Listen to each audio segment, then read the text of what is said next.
你还记得自己刚到加拿大的第一天吗？那种既兴奋，但是又好像有一点点孤独的感觉。我记得那种感觉，而且一辈子都忘不了。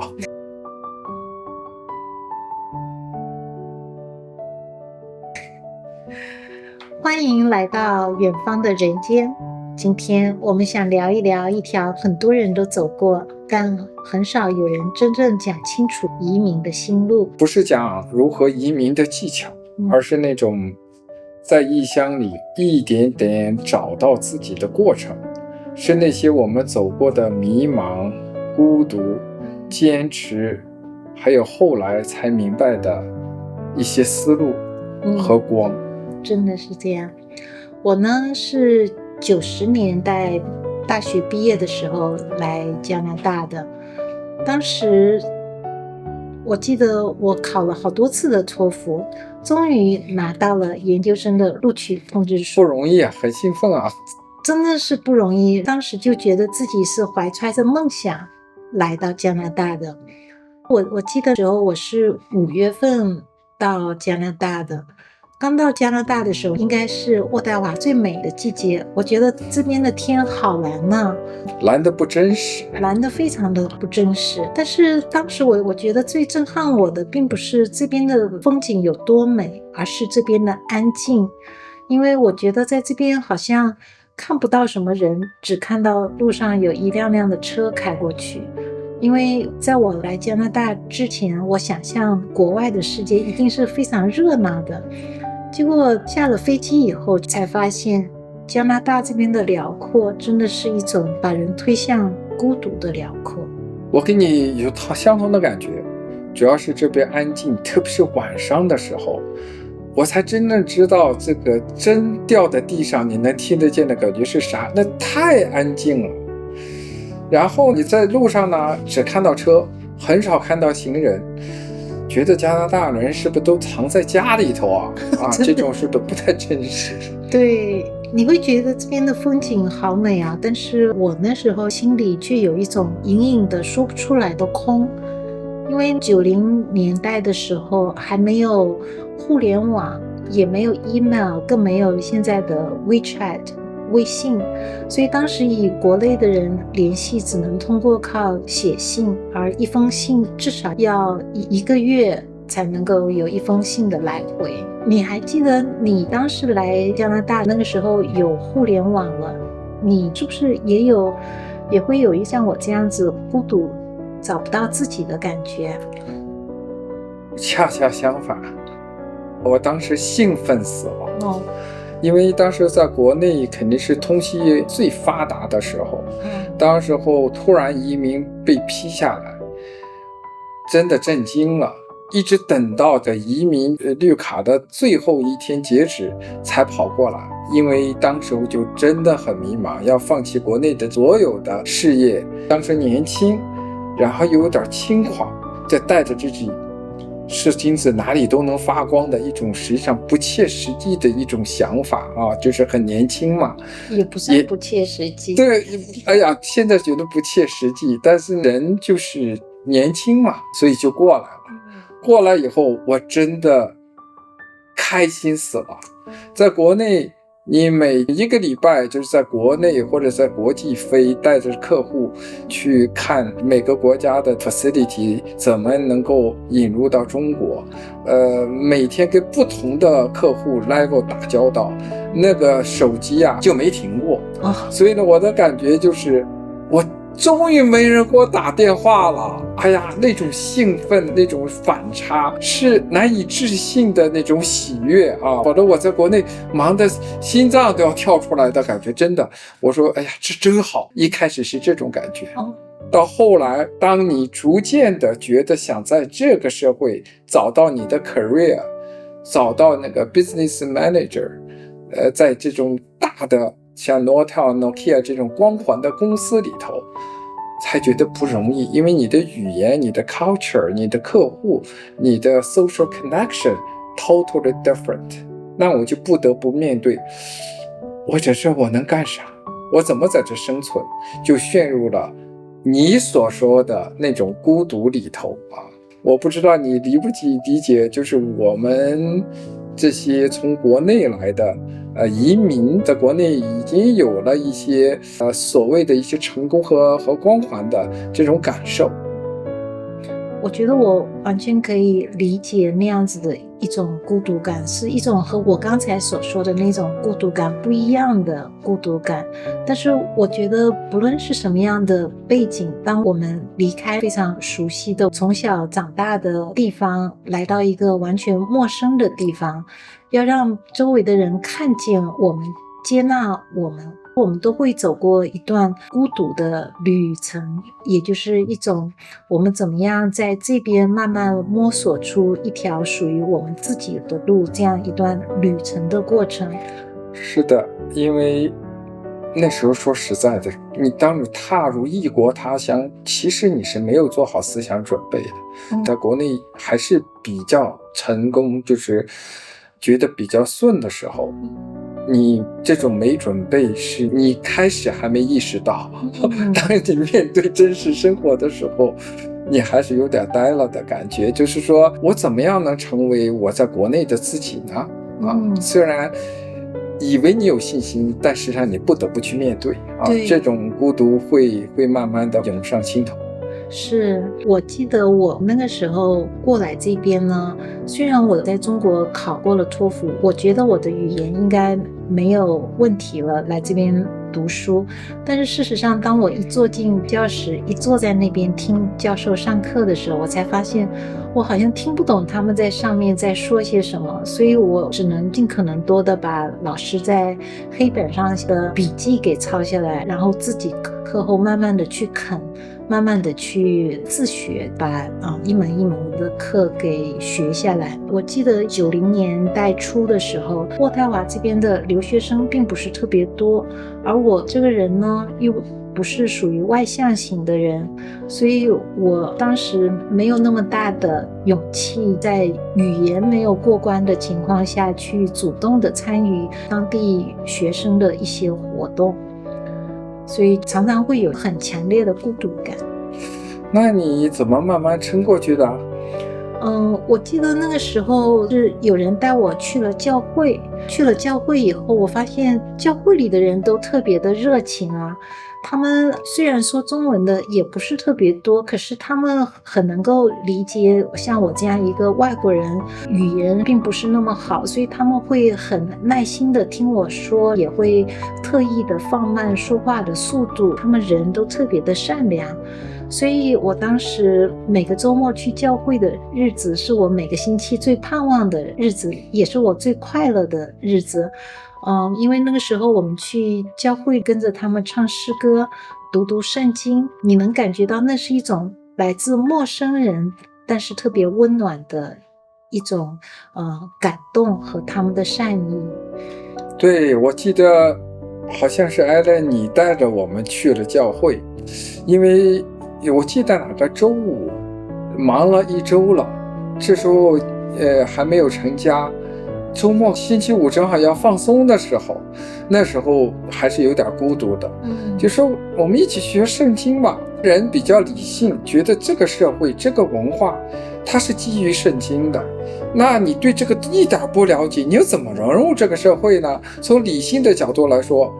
那读圣经，圣经上写的啥，这样子你就慢慢不仅知道了圣经，还知道这个学圣经的一帮朋友，我觉得这也是一种温暖，在对这边文化和 culture 不太熟悉的环境之中，我记得这也就是很多华人早期移民的一种心灵急救站中，开始不觉得孤独，到最后突然发觉孤独，怎么突破这种孤独，很多是被一些教会的这种温暖的人把这些人都带进了教会啊。对，我觉得去教会也帮我开了一扇去了解这个社会的窗口，因为我通过教会里的不同的人去慢慢的了解做不同职业的人，他们的想法，他们的一些经历，这也成为我认识这个社会的第一个窗口。所以我蛮感恩那一段和朋友们一起去教会的日子，就是那段日子把我从孤独里面捞出来。你呢？你来这边以后所感受到的第一个最大的文化的冲击是什么？开始肯定年轻，觉得又在外企，英文听说方面还有一定的基础。我喜欢你刚才提的字，要接触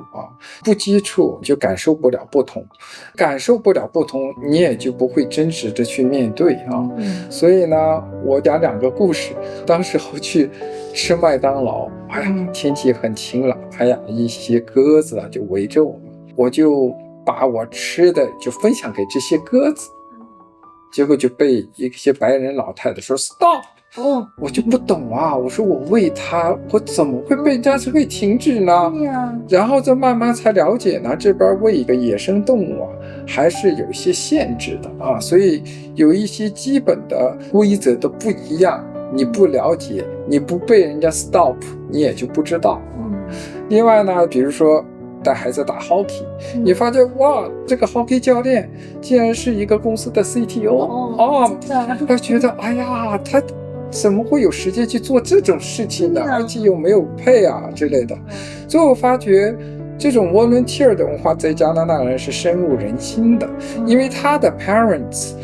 就做是相同的，是他不认为这是一种奉献，他认为这是作为一个 community 的 member 应该做的事情。那么他这种参与也给了我一些启迪因为你参与才去接触，你还能感受到这种生命的东西。确实是这样，因为如果你不去参与的话，就很难真正的去了解这边的人，他们到底是以什么样一种生活方式来经营他们每天的生活，真的是这样。我记得另外一段比较深刻的记忆呢，就是我当时第一个研究生毕业了以后，虽然好像在学校里面读书还挺不错的，但是当你出来找工作的时候，你发现不管你怎么投简历，投了几百份的简历，那些简历投出去了，就像是石沉大海了一样，没有一个人来联系我，跟我谈谈或怎么样，所以特别的迷惘。因为我们从小受过的教育就是只要我们好好的读书，以后出来一定不愁找不到工作。但是在那一刻真的是一下子击碎了我小时候所学到的一个观念，因为就算我出国留学了，我在这边读了一个硕士的专业，而且是以一个比较好的成绩毕业的，可是当你毕业以后投出去的简历还是没有人看，或者说有人看了以后不能够入别人的眼，那是我人生中第一次怀疑，以我的能力，我真的能够在这个社会上生存下去吗？这样子的怀疑。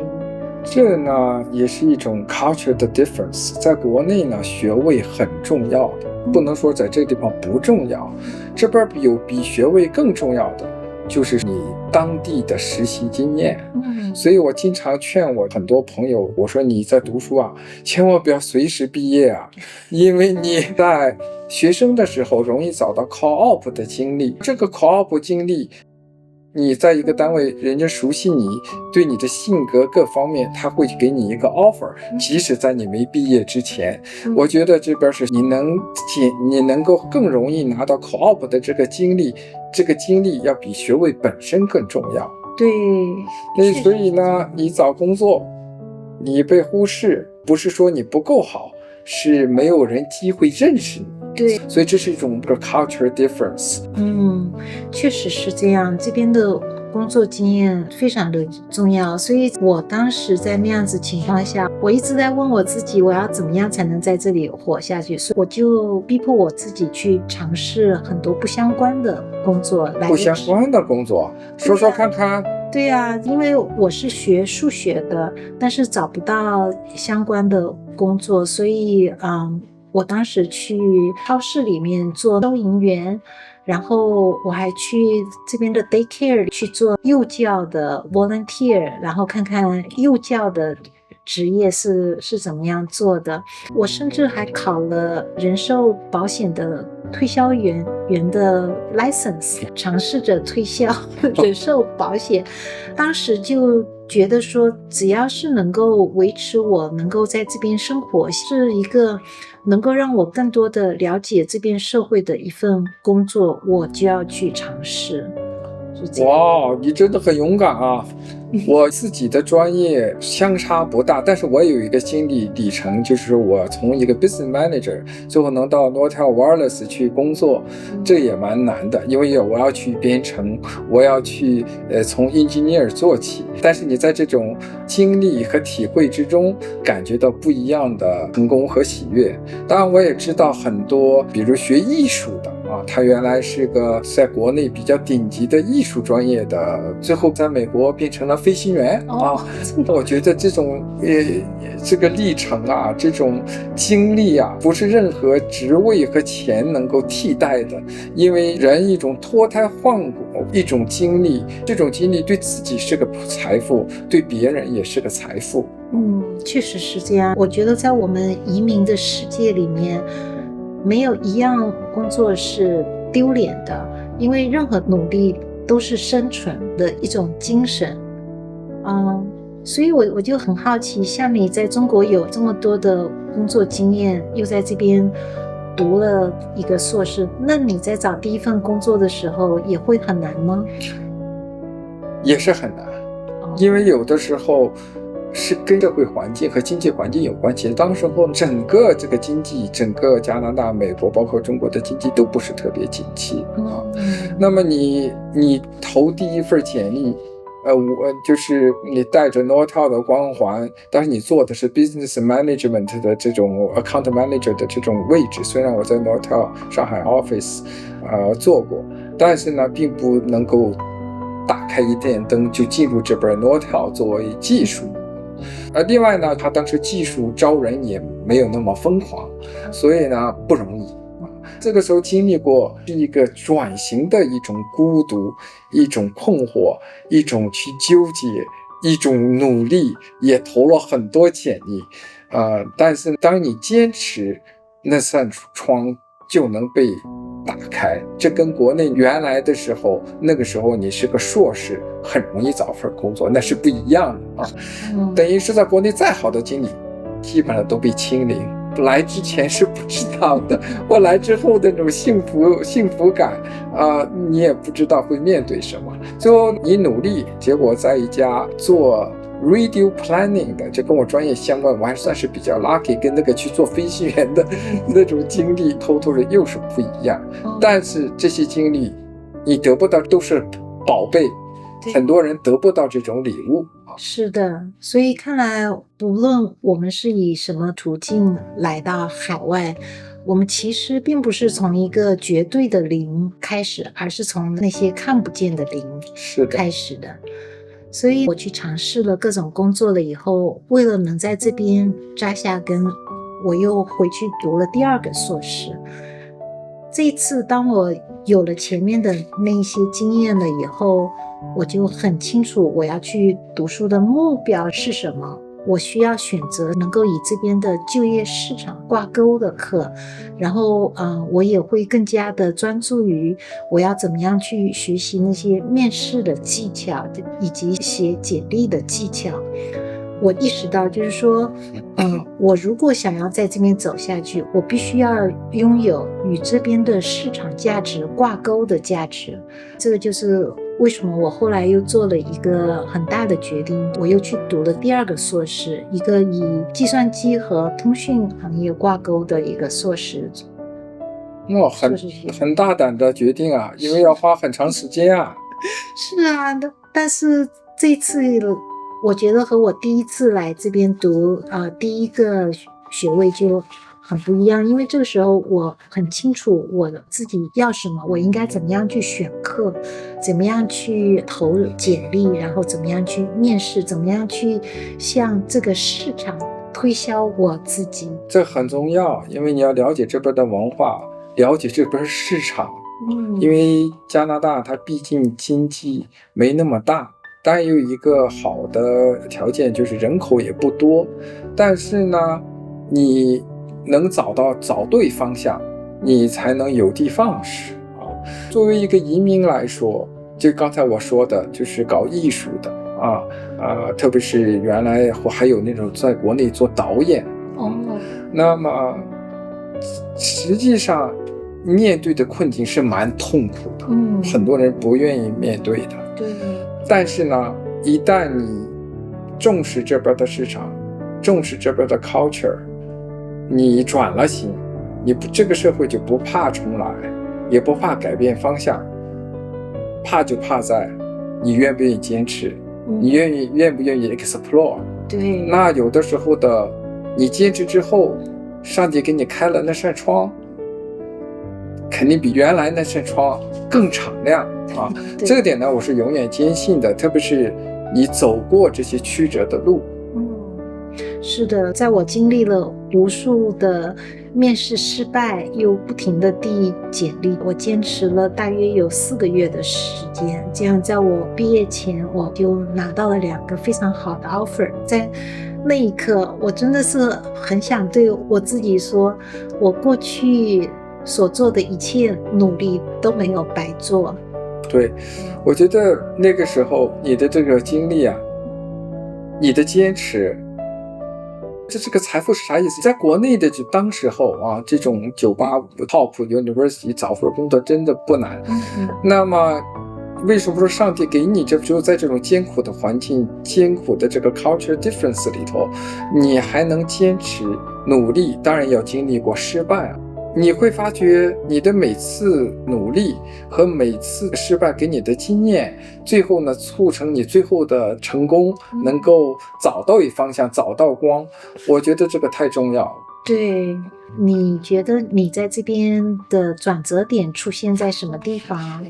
我刚才提了，你原来在国内就有光环，原来在外企搞通信专业，觉得就是自己还不错啊。你到了一个新的环境，你开始是兴奋啊，我终于可以不忙了。但是呢，当你要面对现实，你要找到类似的这种光环，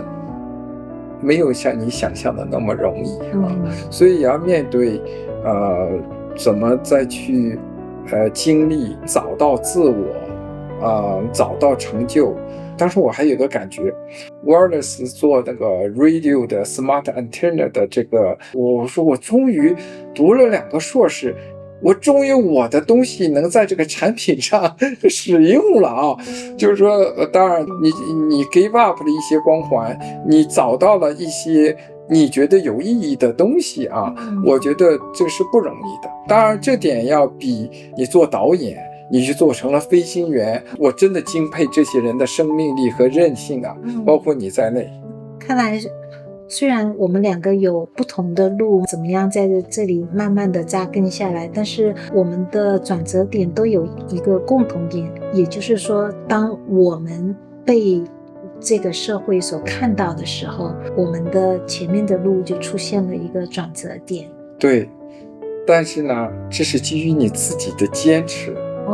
每天的努力。对，而且还不是你自己，包括你周围朋友给你的启迪，包括你去带孩子，去跟其他的家长或者教练interact， 那这些东西都会带给你光，才会带到那个机会。所以你给你机会，别人会给你被看见的瞬间。所以要敞开自己 relax， 去尝试，去经历，去努力。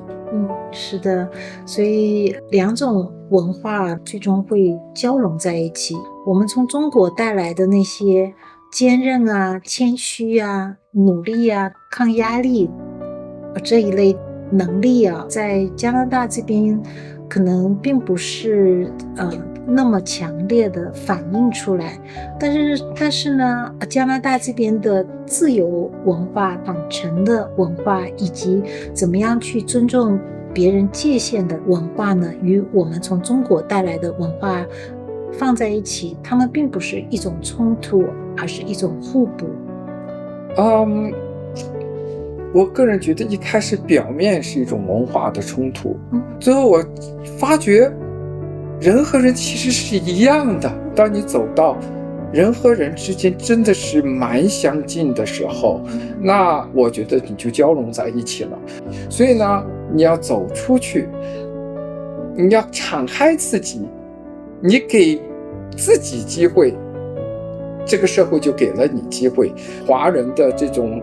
积极向上的这个态度会被这个社会越来越认同的。而且呢，我觉得这是我们华人的一种责任，要敞开自己，宣扬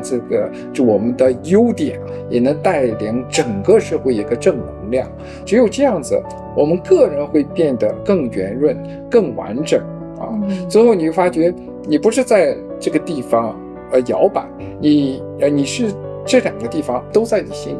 对，确实是这样。我们来到一个完全不同的国度，我们并不是失去文化的认同，而是拥有双倍的文化宽度。因为你是找到了这些文化的交融点。是的，所以我们不只属于一个地方，我们属于走过的每一段路。如果你的移民故事里也有孤独，有坚持，有被看见的那一刻，希望您在评论区写下来。你的每一段经历，也许正是别人走下去的力量。如果你喜欢这样两个人相互陪伴、相互倾听这种对谈，记得订阅远方的人间，按下喜欢，打开小铃铛，这样我们下次更新时你不会错过。下一集我们要带来一个非常特别的节目，圣诞专辑，把温暖寄给在远方的人。愿节日的光也能照进你的心里。